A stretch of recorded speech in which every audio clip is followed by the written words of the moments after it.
The Hinterkaifeck Murders, a century-old mystery that still haunts Bavaria. In the tranquil Bavarian countryside, nestled among rolling hills and dense forests, lies a farm with a dark secret. A secret that has perplexed investigators, fascinated true crime enthusiasts, and sent chills down the spines of locals for nearly a century. This is the story of the Hinterkaifeck Murders, one of Germany's most baffling unsolved crimes. On a crisp spring evening in 1922, 6 lives were brutally extinguished on a remote farmstead. The victims, Andreas Gruber, his wife Cecilia, their widowed daughter Victoria Gabriel, Victoria's 2 children, Cecilia and Joseph, and the family's maid, Maria Baumgartner. What makes this case particularly chilling is not just the savage nature of the killings, but the eerie events that preceded them and the perplexing evidence left behind. The farm at the edge of the woods. Hinterkaifeck wasn't just the name of a farm, it was a description of its location. In German, Hinter means behind, and Kaifeck refers to a small forest.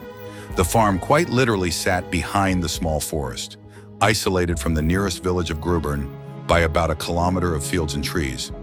The Gruber family had lived on this land for generations, tending to their crops and livestock.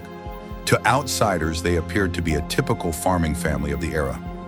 Andreas Gruber, the 63-year-old patriarch, was known in the area as a gruff but hard-working man. His wife Cecilia, 72, kept the household running smoothly. Their daughter Victoria, a 35-year-old widow, lived with them along with her 2 young children, 7-year-old Cecilia and 2-year-old Joseph. But beneath this facade of rural normalcy, dark rumors swirled. Whispers in the village spoke of incest between Andreas and his daughter Victoria. Some even speculated that little Joseph was the product of this unholy union. Whether these rumors held any truth or were merely the product of small-town gossip, they cast a shadow over the family's reputation. Strange occurrences. In the days leading up to the murders, Andreas Gruber noticed peculiar happenings around the farm. He confided in neighbors about hearing footsteps in the attic and finding unfamiliar footprints in the snow leading from the forest to the farm, but none leading back. A set of house keys had gone missing, and unfamiliar newspapers kept appearing on the property. Most disturbing of all, the previous maid had quit her position just months earlier, claiming the farm was haunted. She spoke of hearing voices and footsteps when no one else was around. The new maid, Maria Baumgartner, had only arrived at Hinterkaifeck on the day of the murders, blissfully unaware of the terror that awaited her. These unsettling incidents created an atmosphere of unease and paranoia on the farm. Andreas Gruber, ever the practical farmer, searched the property thoroughly, but found no explanation for these odd occurrences. Little did he know, these were the harbingers of a horror beyond imagination. The night of March 31st, 1922.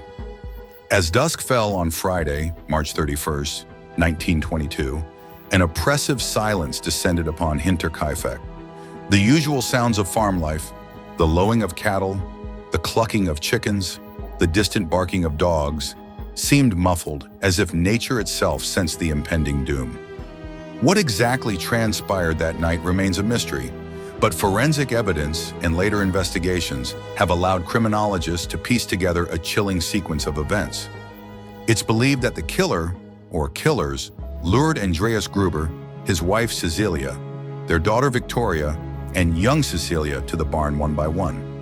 There in the gloom of the stable, each was struck down with a mattock, a tool similar to a pickaxe. The savage blows crushed skulls and spilled blood across the hay-strewn floor.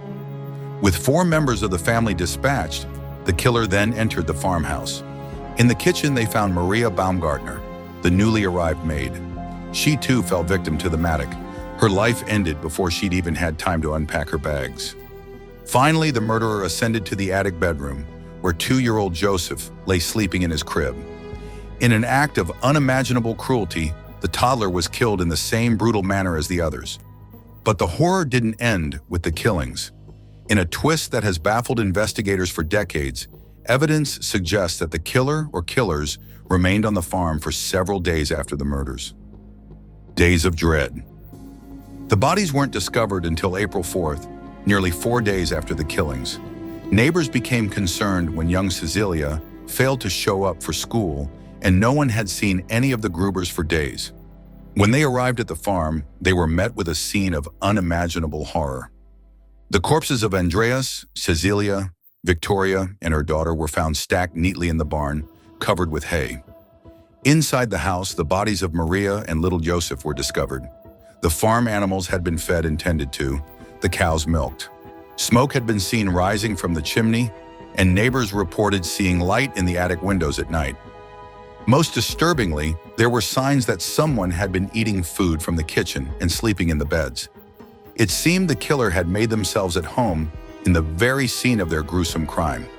The investigation begins. News of the massacre spread quickly, sending shockwaves through the quiet Bavarian countryside. Police from Munich were called in to investigate, and soon Hinterkaifeck was swarming with detectives, forensic experts, and curious onlookers. The initial investigation was hindered by a number of factors. In 1922, forensic science was still in its infancy. The crime scene had been contaminated by the neighbors who discovered the bodies and the countless people who had trampled through the farm in the days following. Perhaps most critically, the heads of the victims were removed and sent to Munich for examination, a common practice at the time, but one that destroyed valuable evidence. Despite these setbacks, investigators were able to establish some key facts. 1. The murder weapon was determined to be a mattock, which was found at the scene. 2. All victims, except for the maid Maria Baumgartner, had been lured to the barn before being killed. 3. The killer had extensive knowledge of the farm's layout and the family's routines. 4. There were no signs of robbery, as valuables and cash were left untouched. 5. The perpetrator had likely been hiding in the attic for days before the murders and remained on the property for several days after. Suspects and theories. As the investigation progressed, numerous suspects emerged, each with their own possible motives.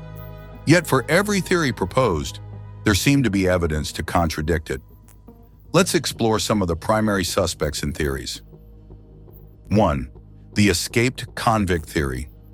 Some speculated that an escaped convict might have sought refuge in the farm's attic, killing the family to avoid detection. However, there were no reports of escaped prisoners in the area at the time. 2. The revenge theory. Andreas Gruber was known to be a difficult man. Some thought a disgruntled former employee or neighbor might have sought revenge, but the brutality of the crime and the fact that even young children were killed seemed to go beyond mere revenge. 3. The incest theory. The rumors of incest between Andreas and Victoria led some to speculate that Victoria's husband, Carl Gabriel, presumed dead in World War I, had returned to exact revenge. However, extensive searches found no trace of Carl, and his death in the war was later confirmed. 4. The robbery gone wrong theory. While no valuables were taken, some proposed that the killer's original motive was robbery, but something went wrong. This doesn't explain why the perpetrator stayed on the farm for days after the murders. 5. The occult theory. Given the eerie events leading up to the murders and the killer's strange behavior afterward, some even proposed supernatural or occult explanations. Needless to say, these theories found little traction with serious investigators. 6. The neighbor, Lorenz Schlittenbauer. Perhaps the most compelling suspect was Lorenz Schlittenbauer, a neighbor who had been intimately involved with Victoria Gabriel. Some believed he might have been Joseph's real father.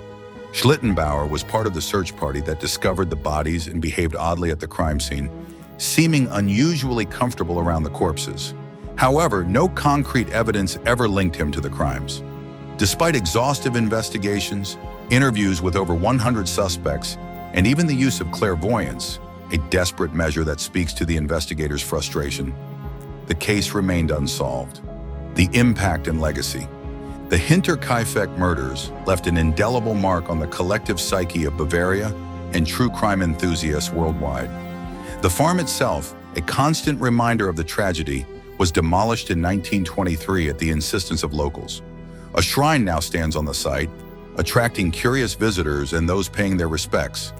The case has inspired numerous books, films, and documentaries over the years.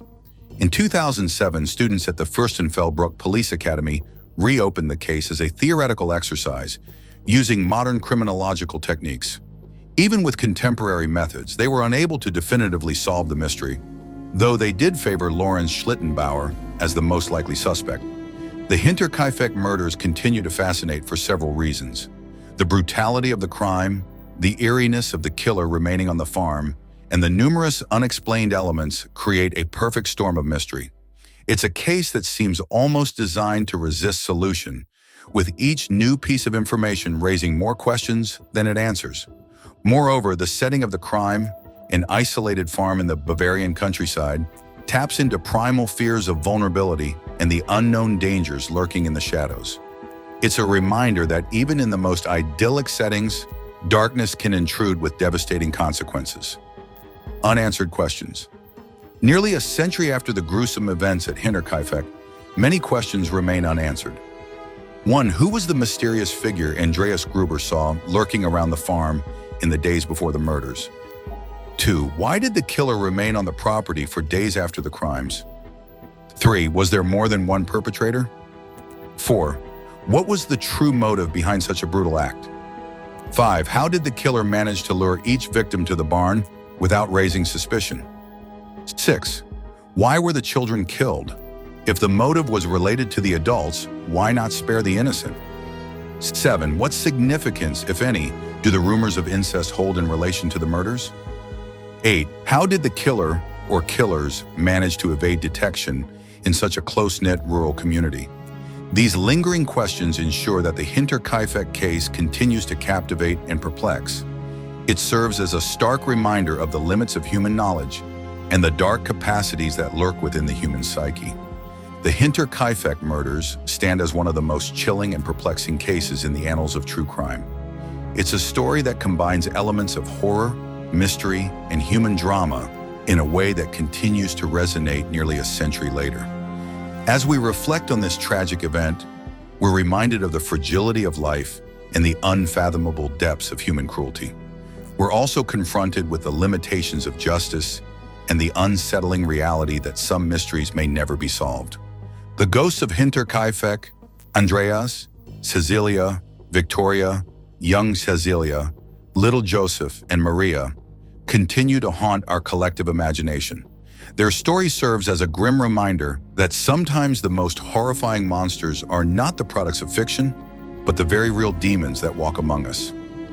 As the sun sets over the Bavarian countryside, casting long shadows across the fields where Hinterkaifeck once stood, one can almost hear the whisper of unanswered questions carried on the wind. The mystery endures, a dark legacy that refuses to be forgotten.